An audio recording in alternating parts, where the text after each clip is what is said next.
আসসালামু আলাইকুম। সুন্দর একটা ভিডিও নিয়ে আসলাম আপনাদের সামনে। এখানে যে ভাজা পোড়া দেখতে পাচ্ছেন এগুলা হচ্ছে মিনি মোগলাই। আমি আসছিলাম দোকানের পাশে, আগে তৈরি করে রাখছে ছোট্ট করে, এই যে ভাজতেছে। মোগলাইটা খেতে অনেক টেস্টি। এগুলো গরম গরম আসলে সালাদ দিয়ে খেলে একেবারে অন্যরকম লাগে। আমরা যারা রাস্তার পাশে ভাজা পোড়ার দোকানে পছন্দ করি,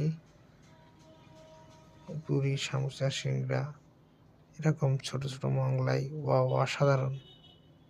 টেস্টের বিকল্প নাই। মাত্র 20 টাকা করে পিস বিক্রি করে এগুলা। আসলেই দারুণ। যারা ভাজা পোড়া পছন্দ করেন, আমার এই ভিডিওটা সামনে গেলে অবশ্যই একটা লাইক, কমেন্ট করে চ্যানেলটা সাবস্ক্রাইব করে পাশে থাকবেন আশা করি। ভালো থাকবেন, সুস্থ থাকবেন। আল্লাহ হাফেজ।